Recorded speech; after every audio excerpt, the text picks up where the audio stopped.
Good evening, everybody. Welcome to another webinar in the Barts 900 series. You're all very welcome to hear our guest speaker tonight, Harvey White, who's going to be talking in a minute about medicine before Barts' foundation in the 12th century. My name is Robert Trahan-Jones. I'm your host for this evening. Just a few housekeeping remarks before we kick off. As many of you will be aware, of course, we have finally been able to announce that we've reached our first £9.5 million target so that the restoration and preservation works can begin. And that'll be in the summer of 2023, in a few weeks' time. Probably around July, August is when the real heavy building starts.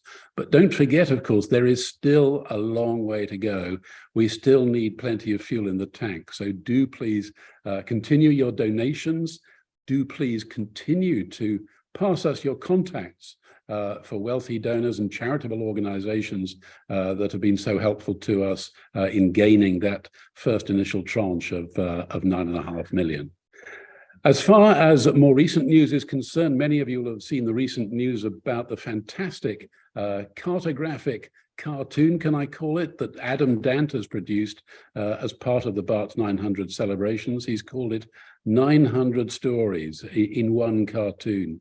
It's a fantastic piece of artwork, and that will be on public display in the museum here at Barts, starting on the 1st of February, during normal museum opening hours, which I think are Wednesday to Friday, from 10 in the morning till 4 in the afternoon. So if you're in London during that time, then do pop in and take a look. It really is well worth it. As far as Barts 900 events goes, if you go to barts900.org, which is the dedicated website for all the Barts 900 events, you'll be able to see a lot of what's going on, be able to make necessary bookings and put the dates in your diary. On View Day itself, some of you may be aware the medical and nursing alumni and past staff of the hospital may already have received invitations to the ticket-only Thanksgiving service at St. Paul's Cathedral. Such was the volume of requests for those tickets that the booking system crashed some 2 nights ago. It has now been re-established, so you are able to go back onto that website and tick a box to say that you wish to go on the waiting list, and that waiting list is limitless. And then when they make the necessary allocations for different cohorts of staff, medical and nursing alumni, then they will be able to prioritize those tickets accordingly. And there will be more detail about that in the next e-shot that we send out to our members. I think that's really quite enough from me. So let's go to our guest speaker. Harvey, you are most welcome. Now, just for those of you who don't know you, and I suspect there will be at least 1 or 2, you have an absolutely rock solid Barts background. Tell us about your connections with the hospital, if you will. Well, I arrived here as a very innocent clinical student, and then I, of course, met members of the rugby club, and it was all downhill after that, really. But I enjoyed my time as a clinical student, and then I was on the surgical unit, and then eventually I became a physiology lecturer in Charterhouse Square. So really, with a name like Harvey, the history of working in a hospital where William Harvey had been was very satisfactory and, in a sense, quite important to me. And I got quite involved with when Geoffrey Keynes wrote his biography of William Harvey. And I've sort of gone on being interested in medical history ever since. Is that enough? And of course, Geoffrey Keynes was one of your mentors, was he not? Absolutely, yes. Yep. I used to see a lot of Geoffrey Keynes. And he really, I think, started my interest in medical history. Certainly, but not a Barts person. Sir Thomas Browne from Norwich. I do see that I think his son, Edward Browne, is actually on the donors board upstairs. And Sir Thomas Browne was not a member of the Royal Society because in those days you had to attend a meeting every month, and it was far too far for him to come in a horse and carriage every month from Norwich and keep his clinical practice going. I'm sure many doctors today would sort of take the opportunity of leaving their clinical practice for a meeting at the Royal Society, but he didn't. Quite possibly. Well, you've told us a little about your interest in medical history, and you've written a number of books, and the latest is called From East to Barts, and basically that forms the foundation of what we're going to be talking about tonight. So without further ado, over to you. Well, thank you. The interesting thing is, what formal medical treatment was there in this country before Barts? And the answer is precious little. I mean, in AD 30, when Emperor Constantine arrived, he actually was converted to Christianity in York in AD 30. Anyway, he came and everything formal in medical treatment really was introduced by Rome, the Romans at the time. Most of it was temporary buildings, field hospitals, the valetudinaria, but there were one or two foundations which were permanent. This is actually at Housesteads on Hadrian's Wall, which was one of the early Roman medical centers. What else was there? Well, from 1095, after the First Crusade, which was called by Urban II, lepers started arriving back in this country. And there were leper colonies. This is one in Canterbury, Oxford, Winchester, and East Anglia, but it wasn't very formal. And of course, they were left isolated. And then Barts came along. Now, this is an etching, an engraving by Eric Gill. Now, Eric Gill's fallen out of favor for all sorts of reasons, which we needn't go into. This is a family audience we've got with us, yeah. But we might just point out that the origin of the Barts shield is not very clear. It's been used since the 14th century. It was never actually formally approved by the College of Heralds and was used by a master of the priory then. And why has it got this black and white quartering? Well, I actually think it is because of the habits which the Augustinian sisters, nuns, wore when they were in the hospital. The Augustinian habits were really black, as this one, but the nuns had a white wimple. And if you look at the shield, it is very reminiscent of that. Now, that is about the only thing of the original buildings and greatly reconstructed, which is still in existence. The tower of St. Bartholomew's the Less, which was founded as the Church of the Holy Cross. It's quite interesting because it's got the original sort of design. Now that is a drawing of St. Paul's Cathedral at the same time. This is actually the third St. Paul's Cathedral. The first two were burned down by incursions of the Danes. And so this is the first one when the Normans were in the country. And the Norman architecture is actually quite similar to the architecture of the Tower of Barts the Less. And we might imagine what the inside looked like by looking at the inside of Barts the Great, which of course was a similar date and was influenced by the Norman architecture.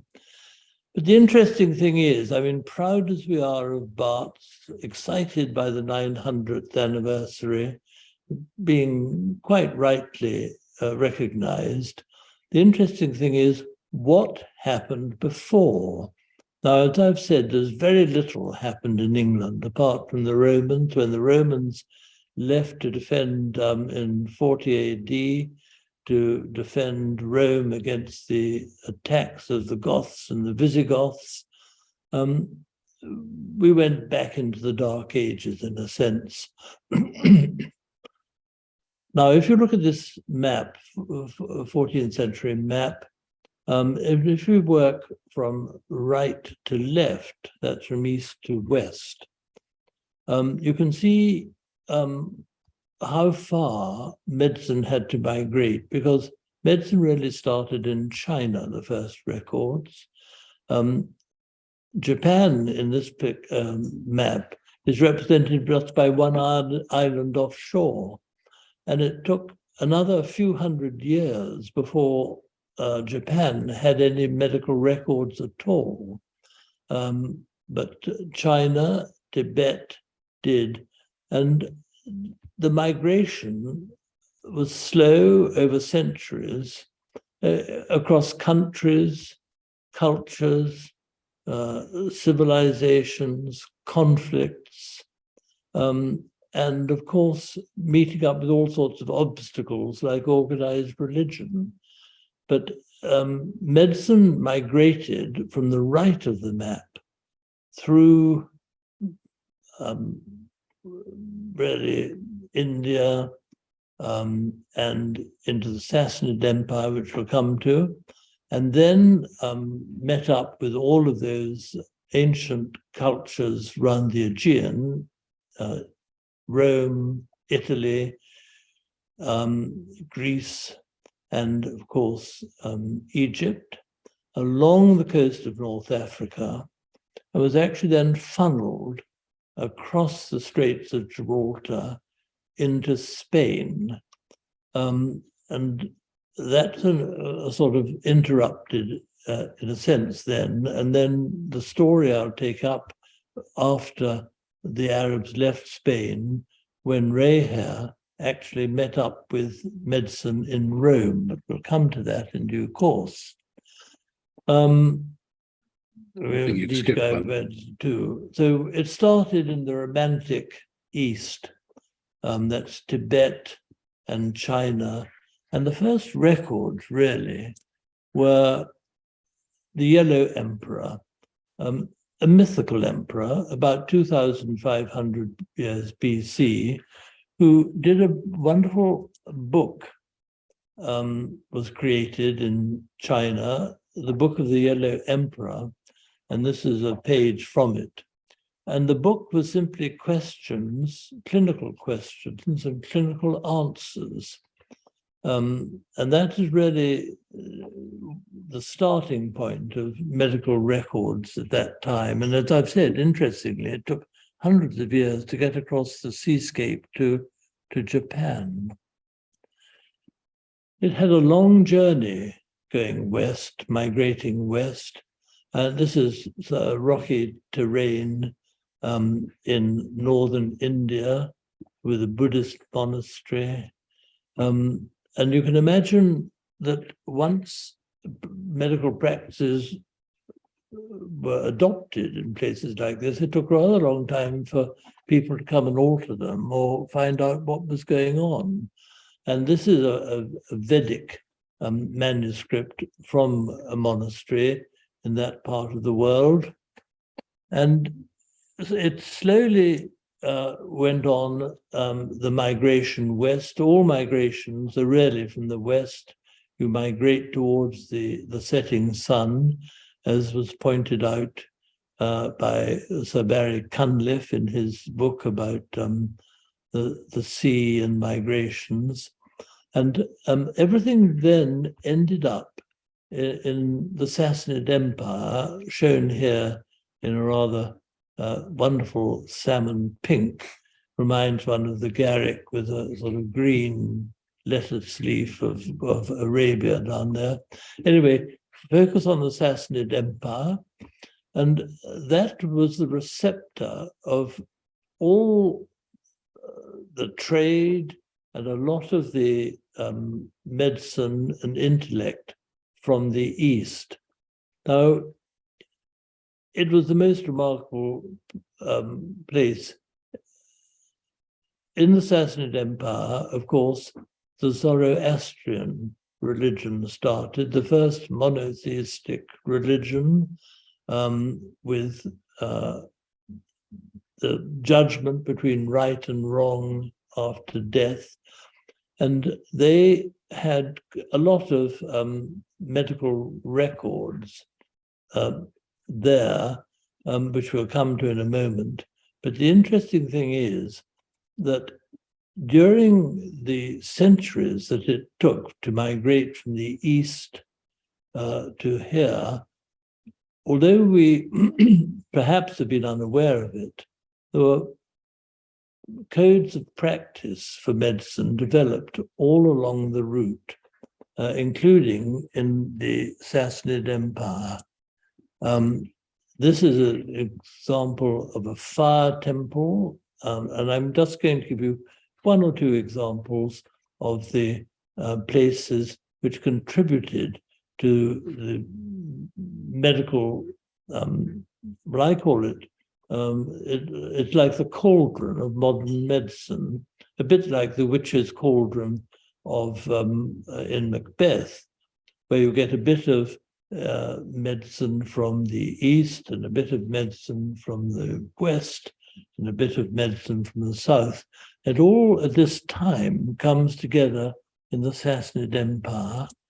That is the stele or stone monument of Hammurabi, which has got a lot about medical practice on it, as indeed does the one of Ashurbanipal later on, which has fees, penalties if you do something wrong, and if you do something wrong to a freeman or a slave and so on. But with medicine was being developed, and also at the time, codes of practice were being developed. And we always think back to Hippocrates, of course, which we'll come to. Now, we'll come to later. Another great contributor, of course, was Egypt. That's just one of the early step pyramids in Egypt.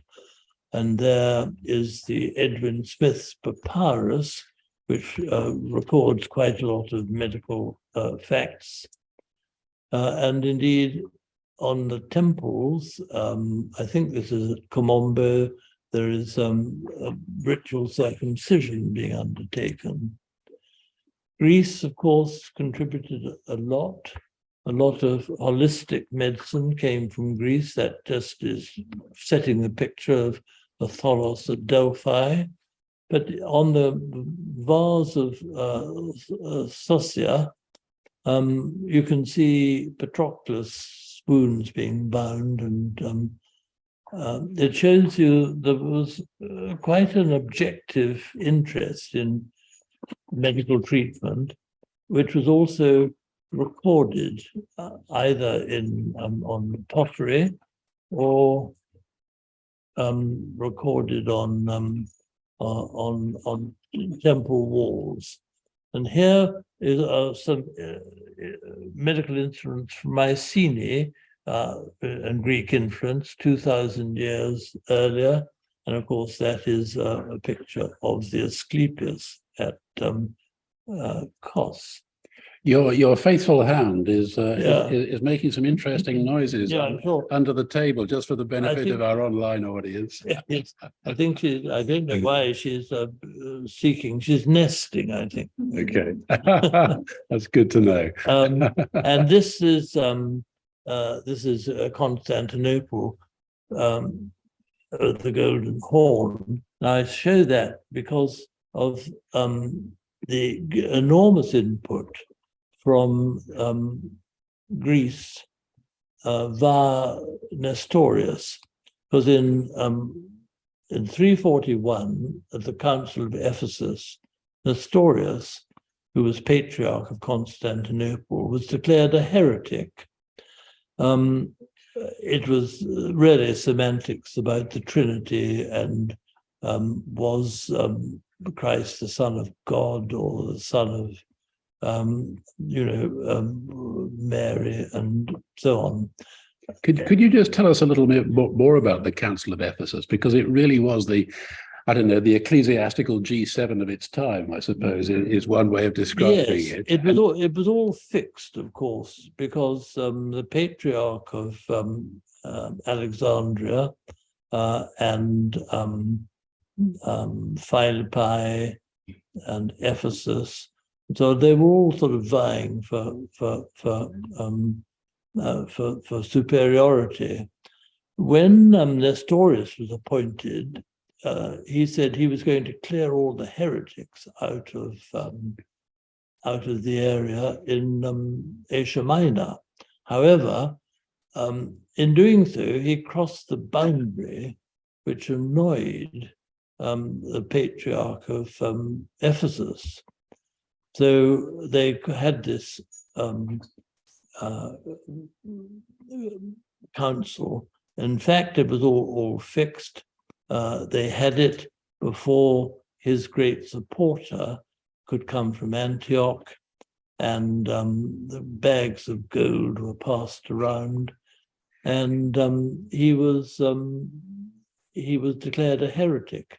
The result of this was that all of the supporters, because in Constantinople, with the library, scrolls and books fled to where else but the Sassanid Empire. And they set up the most remarkable series of, this is Ephesus, this is the church at Ephesus, but they set up a remarkable series of really sort of little clinical schools in the Sassanid Empire, in Edessa, Gundai-Shapur, and Disibis. This is a picture of the one at Disibis, where they really had collections of books, and people were apprentices, and they learnt, such as it was at that time, the medical practice. And they, around them, of course, coming from 620 on, when Islam started, around them, they were surrounded by Islam and the Arabs who were advancing and eventually took over the Sassanid Empire, which became Persia. Now, Islam was very admired all the other religions around and the intellectual qualities, and they wanted to copy them in some ways. I mean, the Jews had a Messiah and the libraries, and of course Islam had nothing until after 613, when Muhammad actually had a vision on top of Mount Hira, and eventually, of course, his vision was written down in a book, and they felt they'd arrived because they had a messenger, and they had recorded messages and a direction of life, which they've lived by ever since. But they actually were responsible for translating a lot of the Greek and Latin texts into Arabic, which then became the sort of lingua franca of medicine. And they actually were responsible for developing centers where clinical medicine could occur and take place, which were in combination with hotels, hospices, where the caravanserai on the Silk Road, for example, stopped. And this is an example of one. They were called by Baristans centers of healing, and they were developed by the Arab and Islam. And of course, eventually, they became extraordinarily dominant, which we'll come to later. This is actually another aspect of the history of medicine at that time, which is the Knights Hospital's temple in Jerusalem, which, of course, we experienced, the Crusaders experienced, which is our first sort of links, really, with Arab medicine at that time. Just to show you how the Bimaristan idea with a commercial center, a medical area, a rest area, and so on developed. This is actually an Arab Bimaristan some centuries later in Spain. And there's another one, and I'm just going on here to show you how similar it is to our own square at Barts. It is actually a wonderful thing that Barts has something which I think we can link back to the original Arab ideas of Bimaristans, which is an area where you have flowers, trees, fountains, and you rest from your journey in a caravanserai. And that's a slight digression. But I've said how important the Arabs are. I mean, they assimilated in the cauldron of the Sassanid Empire. They assimilated knowledge from the East, China, the Vedic books, Tibetan medicine, and their codes of practice. They assimilated Greek and Roman medicine when Nestorius and his followers fled and set up centers in the Sassanid Empire. And then ultimately, they inherited a lot of traditions from when they were conquering along the Mediterranean littoral, the southern Mediterranean littoral.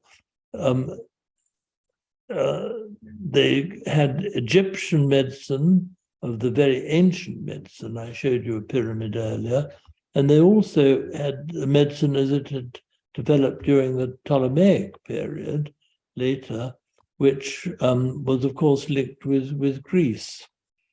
And Alexandria was really the first and most important diaspora of the Jewish community, which was set up. And it was in Alexandria, of course, that they had the wonderful library museum, which was actually a place of learning, not just a repository for books, but it was like a sort of open university where everyone could go.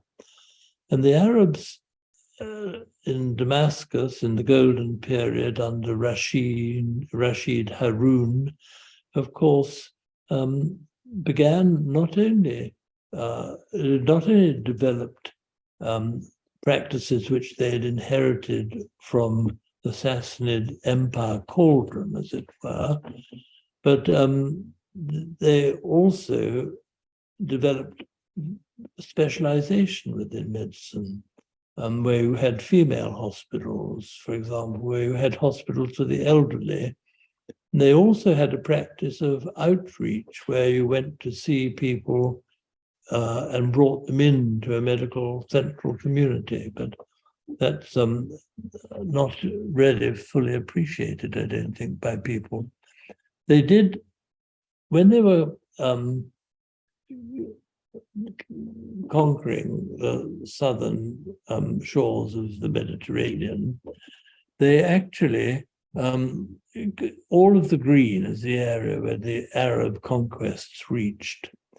And halfway along, you will see where Carthage is now, at the foot of Italy, The sea is very close, very short, the sea gap there, as we know from refugees nowadays who are always landing on islands.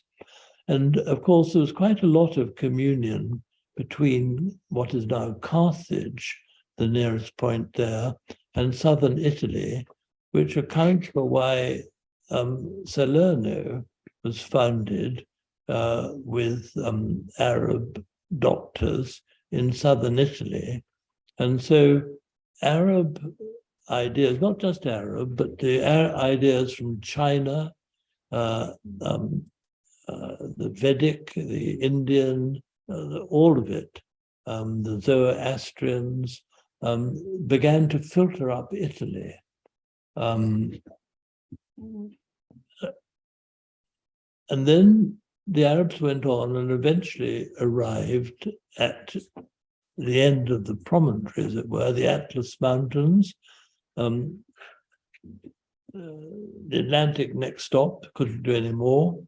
And so the Straits of Gibraltar really acted as a cannula, to use a medical term, in which all of this accumulated medical knowledge began to filter into Spain when the Arabs invaded Spain in 711. Particularly after the time they spent in conquering Egypt, they were very interested in plants, and the climate in Spain was, of course, very favorable, which is why the herbs which had been written about, and in fact, the big herbal in 90 AD, Dioscorides, that was then developed. And when they got to Spain, 5,000 Berbers mercenaries went across there. I think I've got a picture. That's Salerno, just to show you that there was an Arab influence in the south of Italy. And then they got to the Straits of Gibraltar. This is a wonderful photograph from NASA of the Straits of Gibraltar with the Atlas Mountains on the left.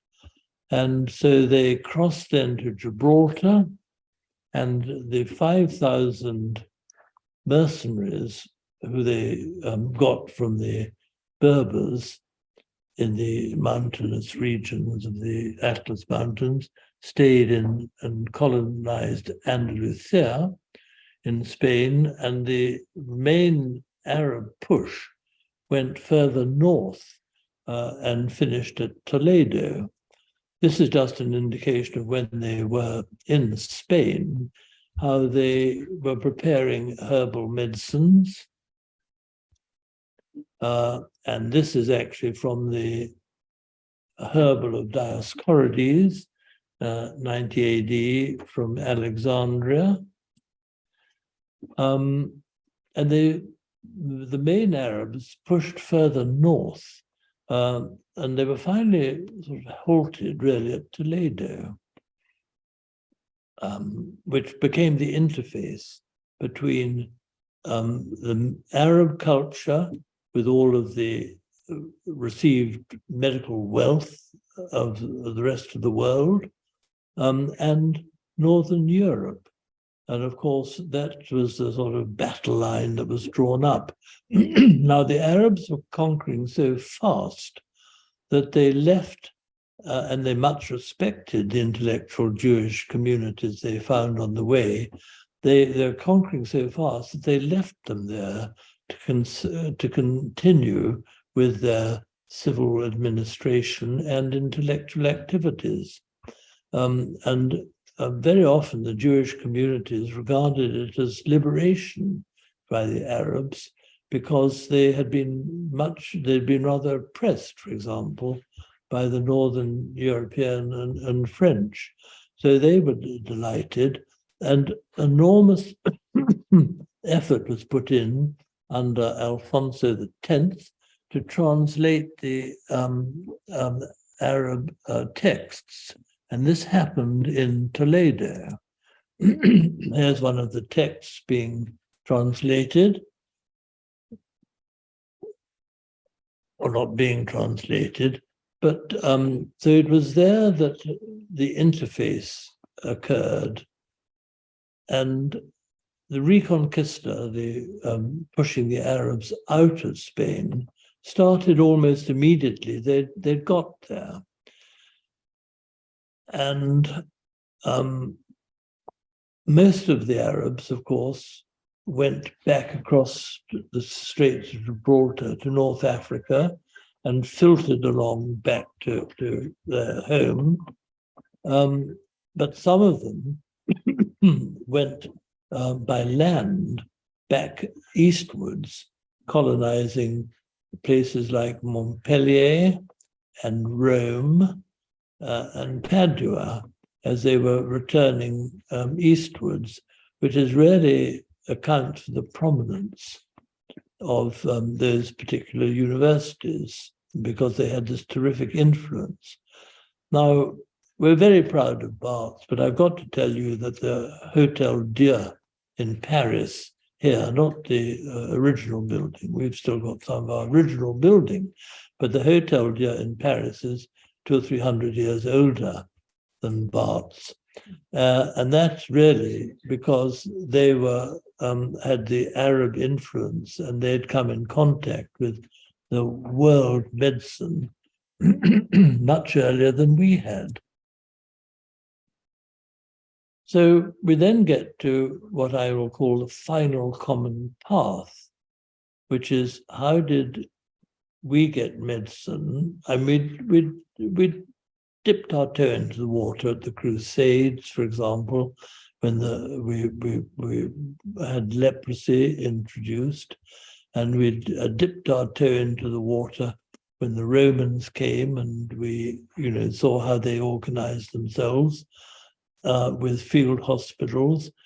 But when Rahere, portrayed here as a jester, went to Rome for some reason, a pilgrimage, he became ill on the Tiber, and it was here that he went to the Church of St. Bartholomew on the island in the Tiber, and this is the present structure which is there.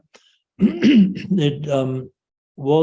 been rededicated in recent years as a shrine for refugees, but it was originally, of course, for St. Bartholomew. And that's the inside of the church there, the high altar.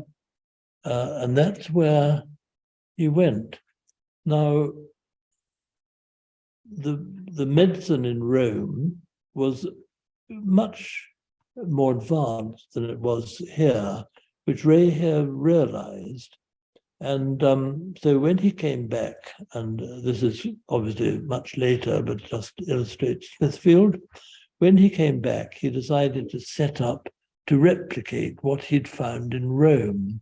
And the reason Rome was so advanced is partly because they'd had the Arab filtering up from Sicily, but after the Reconquista started in Spain, then Rome received those Arabs and scholars who were going back east by land rather than by sea, and they stopped off at universities.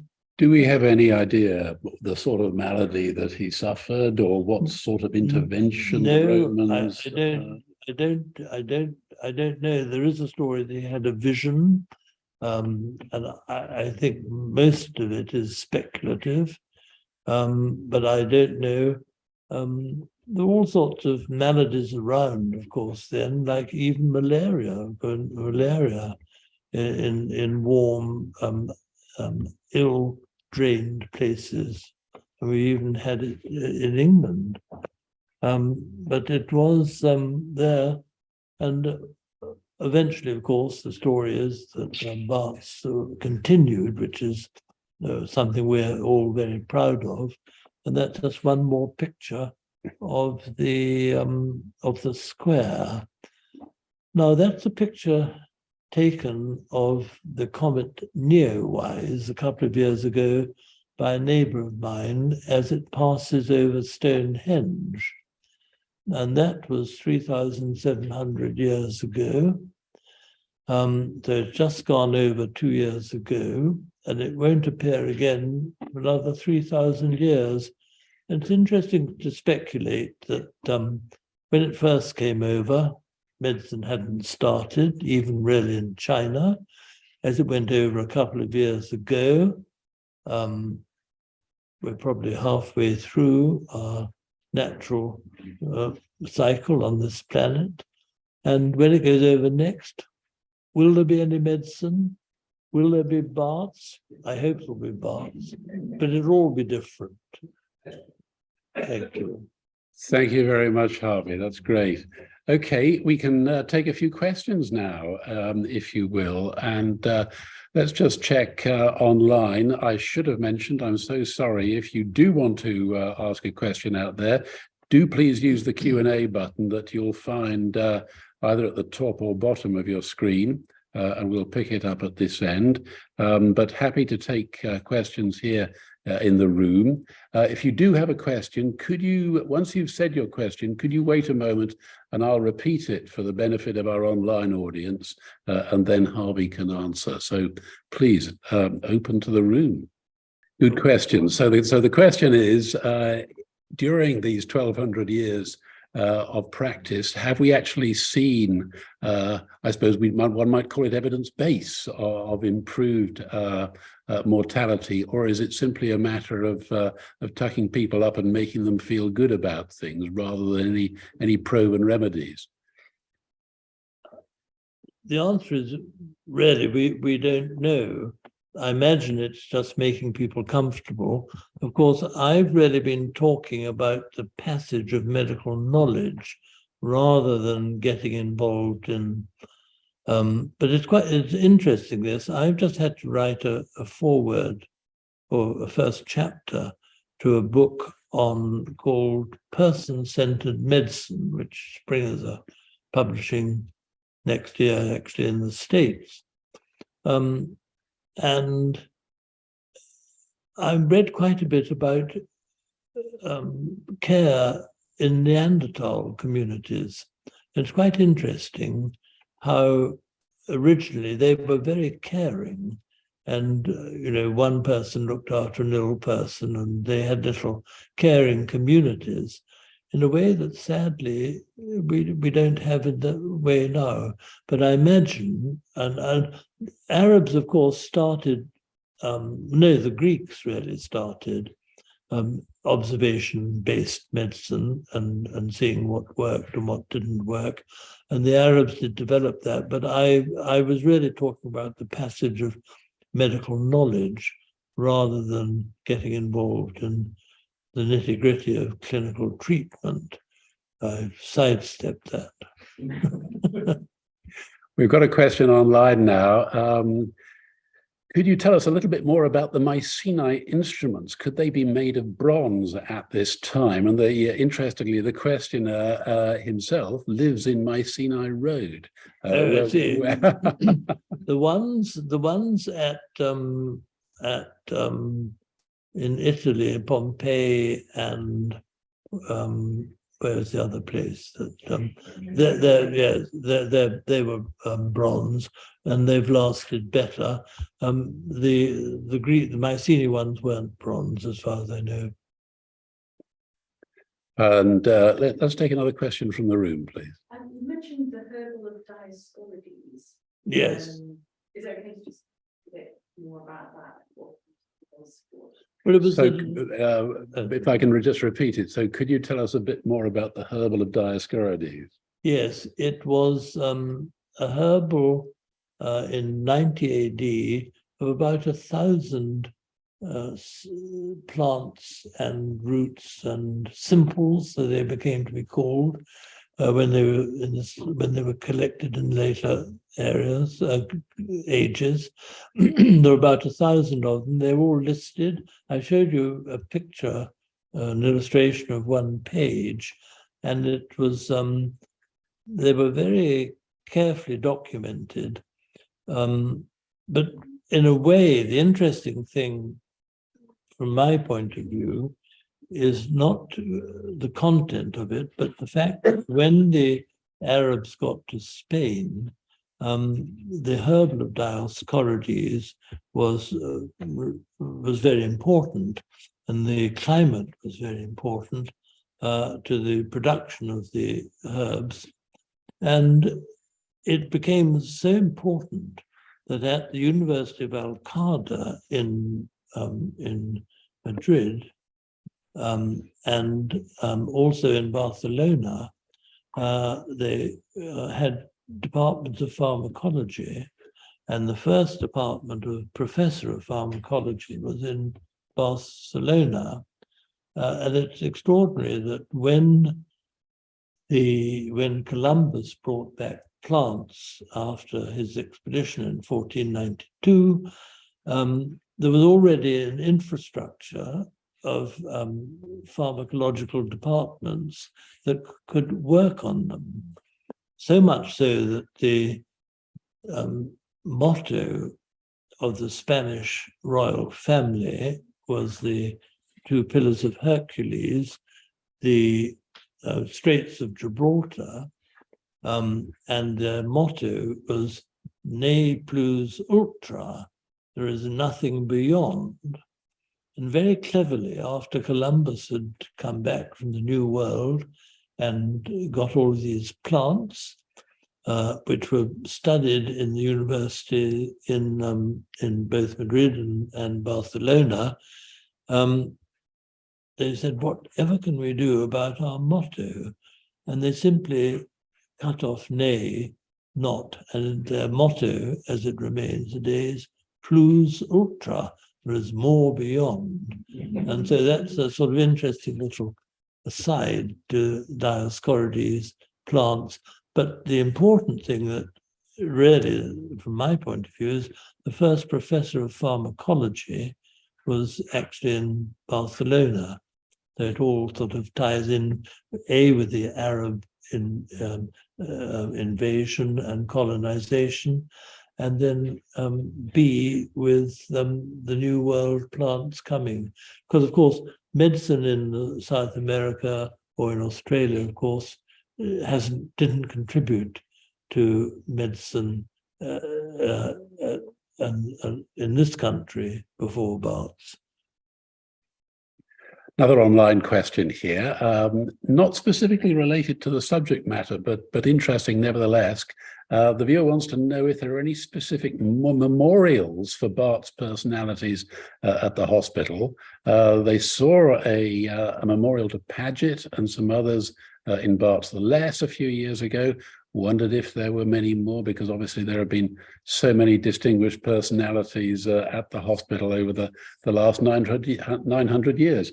Well, I think the answer is around yes, isn't it? Yeah. and there would be more had they not been demolished when they knocked down the old hospital 15 years ago. Wendy. Would I just say that we used to have the wards named after the famous people in this hospital, and they now will be taken. Yes, Wendy has pointed out that all the wards at Barts used to be named after famous Barts men and women over the years, and of course to donors, charitable donors to the hospital, and they've sadly disappeared.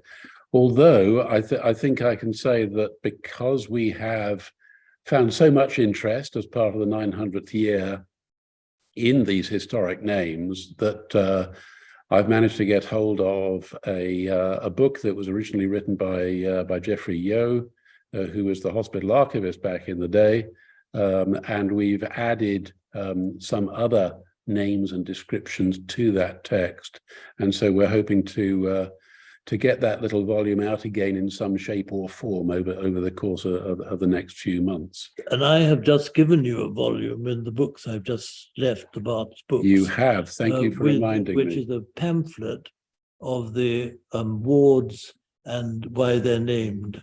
I forget who did it, whether it's the same one, but it's in that collection I gave you. And it's very interesting, and I'm sure that there are people both online and in the room who can experience this, because the ward names changed as those names moved around the hospital from one era to another. So if you talk to staff, to nurses, to doctors who have been at the hospital over the years, and you start talking about Ward X, then suddenly you rapidly find yourself disorientated because you're talking about a completely different part of the hospital from each other. But we'll leave that for another day. Let me just say, any more questions from within the room? Adrian. Thank you, Will, for that prompt. So, the point raised by Adrian Padfield was that there was certain evidence to suggest that the Arab opinion was broadly ignored in many respects by the West, and then quoting from Samson Wright's textbook on physiology. And could you just say that for me again? I've forgotten the detail, Adrian. What is the human body but a machine for turning a good wine of Shiraz into urine? What rather belies the business about Islam and alcohol. What is the human body but a machine for turning good Shiraz into urine? There we are. We have it in, I'm sure if I'd mentioned that during physiology second MB, it would have certainly livened up the examiners. Anyway, do we have any more questions? I think we've exhausted those online. It's been an absolutely fascinating evening. So what I might say before we finish is, why did I do this? Well, I'd actually written the chapters in the last book of the history of Barts 50 years ago on the history of surgery. And I thought, well, what happens before? And I then got quite interested when we were all being so arrogant, forgive, and possessive about Barts. In fact, Camilla Tominey in the Telegraph said Barts was the oldest hospital in the world. Well, I thought that's absolute nonsense, you know, as we all know, but you don't always believe everything in the papers. And I got involved teaching quite a bit. And I just think it's important for medical students who are rightly proud of the hospital, proud of what British medicine has achieved, should realize that medicine is multi-denominational, multicultural, transcends boundaries, and actually we're all in this together, and it's foolish not to disregard the origins of things. I mean, so many of our words, even alcohol, you know, has an origin from Islam. But I do think that I've rather overemphasized Islam because it was the final, you know, cannula. But I think we shouldn't disregard what's happened across the world in medicine. And in fact, medical travel is one of the most important things, I think, for understanding cultures, communities, and having an intellectual community which transcends national boundaries. So I think it's got a great future. And of course, every aspect of life, be it statistics, science, everything, you can get within the field of medicine. Excellent, Harvey. Thank you so much. That's been absolutely fascinating. Thank you to everybody online who's joined us. Thank you to everybody here in the Henry VIII room at Barts. So until we meet again, Harvey White, thank you so much. Bye-bye for now.